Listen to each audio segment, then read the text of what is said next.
Picture this, a fog-drenched plain in ancient Britain where colossal stones stand like silent sentinels, their shadows stretching across the earth as if guarding a secret older than time itself.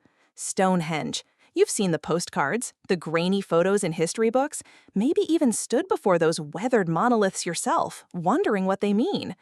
But what if I told you that the story of Stonehenge isn't just about ancient druids or stargazing priests? What if the true architect of this mysterious circle wasn't a man of flesh and bone, but a figure cloaked in myth, a wizard whose name still hums through the ages? Merlin, the sorcerer of Camelot, the enchanter of legend. Could he have raised these stones not to honor the heavens, but to bind something far darker? Let's step into the mist and unravel this tale, one that weaves through folklore, history, and whispers of the supernatural. The story begins with a question: who was Merlin, really? We know him from the tales of King Arthur, the wise advisor, the magician who shaped a kingdom with his spells. But the Merlin of legend is a shadow cast by older stories, ones that stretch back to the Celtic bards and the wild, untamed Britain of the 5th century. Geoffrey of Monmouth, a 12th century chronicler, first tied Merlin to Stonehenge in his Historia Regum Britannia. He claimed Merlin, under the command of King Aurelius Ambrosius, transported the massive stones from Ireland to Salisbury Plain as a monument to fallen warriors. A fanciful tale, you might say, but Geoffrey's words weren't just storytelling. They were rooted in whispers of a much older truth. Archaeologists tell us Stonehenge was built in phases, starting around 3000 BCE, long before Merlin's supposed time. Yet the legend persists, stubborn as the stones themselves. Why? Because Merlin's name carries weight, a kind of magic that makes you wonder if there's more to the story than cold, hard science can explain. Some scholars, like those at Oxford and Cambridge, suggest Merlin might be a composite figure, a blend of real druids, seers, and mystics, whose deeds were woven into a single, larger-than-life myth. Could one of these figures have been involved with Stonehenge? Their legacy twisted into the wizard we know today? The idea isn't as far-fetched as it sounds. Ancient Britain was a land of oral traditions, where history and myth bled into one another like ink on wet parchment. Let's dig deeper. The stones of Stonehenge, some weighing up to 50 tons, were quarried hundreds of miles away in Wales and hauled across treacherous terrain. How?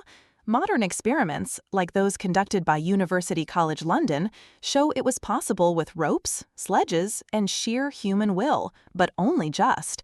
The effort would have required a society driven by something more than practicality. Was it faith, ritual, or something darker, as the legends suggest? Geoffrey's tale claims Merlin used magic to move the stones. But what if magic was a metaphor for knowledge so advanced it seemed otherworldly? Some linguists point to the Welsh origins of Merlin's name, Myrddin, linked to words for fortress or sea, hinting at a figure tied to the land itself, a keeper of ancient secrets. Now, imagine the scene. Torches flickering in the night as a robed figure chants words lost to time, guiding massive stones into place. The air hums with energy, not just from human hands, but from something unseen, something that makes the hairs on your neck stand up. The Celts believed places like Stonehenge were thresholds to the otherworld, a realm of spirits and gods. Could Merlin, or the figure he represents, have been a bridge between worlds, using Stonehenge to channel forces we can't comprehend? The question lingers, heavy as the stones themselves. What was the true purpose of this monument, and why does Merlin's name cling to it like a shadow? The mist thickens around Stonehenge, and the stones seem to lean closer, as if eager to share their secrets. We've asked whether Merlin could be the key to this ancient puzzle, but now let's chase a darker thread. What if Stonehenge wasn't built to honor the dead, but to cage something far more dangerous? The legend of Merlin and the stones doesn't just speak of magic, it whispers of betrayal, curses, and a king's broken oath that might still echo through the ages. Geoffrey of Monmouth's tale gives us a starting point. He tells of King Aurelius, desperate to memorialize his warriors slain by Saxon treachery. Merlin, his trusted seer, proposed the stones, called the Giant's Ring in Ireland, as a monument. But the story takes a strange turn. Merlin didn't just move the stones, he claimed they held healing powers, their very presence a balm for the wounded. Healing or something else? Some medieval texts, like the 13th century prose Merlin, hint at a darker purpose. The stones were a prison, a seal to trap spirits angered by a king's hubris. Could Aurelius, or a real historical figure like him, have made a pact with forces he couldn't control, forcing Merlin to bind them in stone? Let's consider the historical context. Around 450 CE, Britain was a land of chaos, caught between fading Roman rule and invading Saxons. Leaders like Ambrosius Aurelianus, possibly the inspiration for Geoffrey's king, fought to hold the land together. Druids, the spiritual leaders of the Celts, wielded immense power, their rituals shrouded in mystery. Archaeological digs at Stonehenge, led by teams from the University of Sheffield, reveal human remains with signs of violent death buried near the stones. Were these sacrifices, as some suggest, offered to appease otherworldly forces? The Welsh triads, ancient poetic records, mention a great betrayal tied to a sacred site, where a leader's greed unleashed a curse. Could Stonehenge be that site, and Merlin the one tasked with containing the fallout? Now, let's explore the stones themselves. The blue stones, smaller but older than the massive sarcens, were sourced from the Preseli Hills in Wales, a place steeped in Celtic mysticism. Local legends, recorded by folklorists in the 19th century, claimed the hills were home to spirits who guarded sacred springs. Moving the stones might have been more than a feat of engineering. It could have been an act of defiance, stealing sacred objects to serve a king's ambition. Did Merlin, or a druid-like figure, know the consequences? Some modern scholars, like archaeologist Mike Parker Pearson, argue Stonehenge was a unifying monument meant to bring warring tribes together. But what if it unified them not in peace, but in fear of something greater? The narrative grows murkier. Celtic mythology speaks of the Sidhe, spirits of the land who could bless or curse those who disturbed their realms. If Stonehenge was built on a sacred site, as geophysical surveys suggest, its construction might have angered these forces. Merlin, as a figure straddling the human and supernatural, might have been the only one capable of negotiating with them, or trapping them. The stone's alignment with the solstices, meticulously calculated, suggests a purpose beyond mere astronomy. Could they be anchors, holding back a rift between worlds? The question hangs in the air, as heavy as the fog. What did Merlin know, and what was he trying to hide? The wind howls across Salisbury Plain, carrying whispers of a bargain struck in the dark. We've followed Merlin's shadow to Stonehenge, where the stones stand not just as a monument, but as a warning. Now let's dive into the heart of the mystery. What if Merlin's role wasn't to build, but to bind? What if Stonehenge is a cage for something that still stirs in the silence? Let's return to the legend. In Geoffrey's tale, Merlin's magic moved the stones, but older Celtic stories, preserved in fragments like the Mabinogion, paint a different picture. They speak of a great enchanter who tamed a wrathful spirit by encircling it with stone. The parallels are uncanny. Stonehenge's circular design, with its precise alignments, mirrors ritual sites across ancient Europe, from Ireland's Newgrange to Brittany's Carnac stones. Archaeologists, like those at Bournemouth University, note that such circles were often seen as sacred boundaries, separating the human world from the divine or the demonic. Was Merlin, or the figure behind him, performing a ritual to seal something away? Now consider the supernatural. Celtic lore is thick with tales of spirits bound to the land, their anger unleashed when sacred places are defiled. The Welsh Annwn, the otherworld, was both a paradise and a prison, home to beings who could curse the living. If Stonehenge was built on a site sacred to these spirits, as suggested by geophysical scans showing older ritual structures beneath, its construction might have been an act of desperation.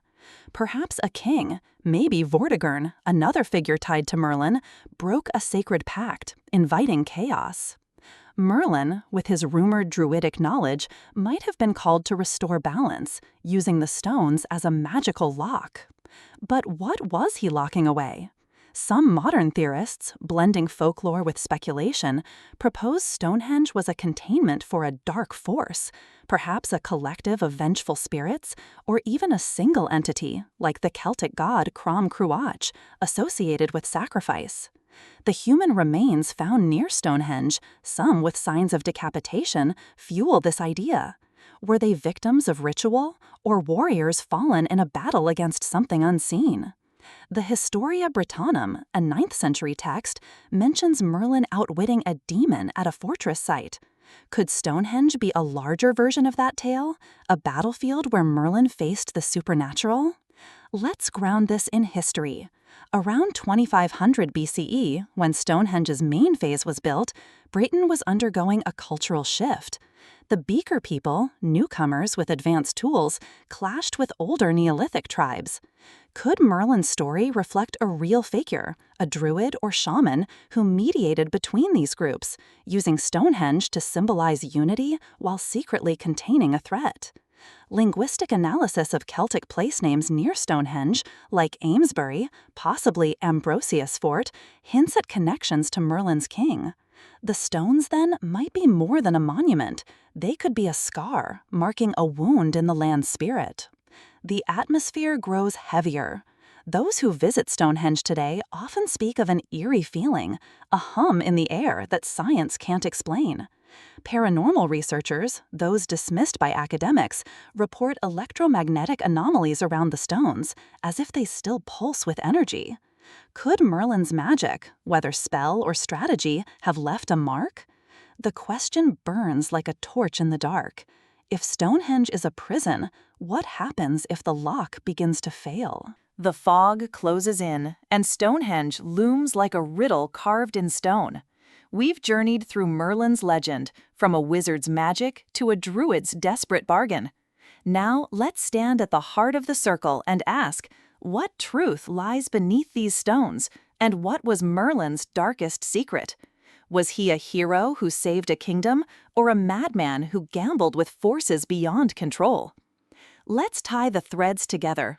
The idea of Merlin as Stonehenge's architect comes from a blend of history and myth, where fact and fiction blur like shadows in the dusk. Archaeological evidence tells us Stonehenge predates the Arthurian era by millennia, yet the legend persists. Why? Because stories like Merlin's don't survive unless they carry a kernel of truth. Perhaps Merlin was no single man, but a title, a line of seers or druids whose knowledge shaped Britain's sacred sites. The Vita Merlini, a 12th century text, describes Merlin as a wild man of the woods, a figure who spoke with spirits and saw the future. Could such a person have guided the stone's placement, using rituals to harness their power? Now let's face the supernatural hypothesis head-on. If Stonehenge was a prison, as the legends suggest, what was it holding? Celtic myths speak of cauldrons, portals to the otherworld, guarded by stones or circles. Stonehenge's layout, with its inner and outer rings, mirrors these descriptions. Modern researchers, like those at the University of Reading, propose the site was a place of ancestor worship. But what if the ancestors weren't human? What if Merlin, or his real-world counterpart, used the stones to seal a rift opened by a king's folly, perhaps a ritual gone wrong, or a betrayal of the land's spirits? The blue stones, with their Welsh origins, might have been chosen for their sacred power, a desperate attempt to restore balance. The cultural impact of this story is profound. Stonehenge has shaped Britain's identity, from Celtic rituals to modern pagan festivals. Merlin's legend, whether true or not, gave the stones a voice, turning them into a symbol of mystery and power. The tale of a wizard raising a monument through magic speaks to our need for wonder, for stories that transcend the mundane. But it also warns us, meddling with forces we don't understand can leave scars. The witch hunts of later centuries, fueled by fear of the supernatural, echo this caution, as do modern tales of cursed sites where visitors feel watched. Let's end with a reflection. Stonehenge stands today, silent but alive, its stones bearing the weight of millennia. Whether Merlin was a man, a myth, or something in between, his connection to this place forces us to question what we believe. Was he a mad architect, driven by visions of a cosmic prison, or a wise guardian, protecting a fragile world from chaos? The truth might lie not in the stones, but in the stories we tell about them, stories that remind us how thin the veil is between our world and the unknown. So, next time you hear the wind whistle through Stonehenge, ask yourself, is it just the breeze or the echo of Merlin's final spell? And what other secrets lie buried in the legends we thought we knew?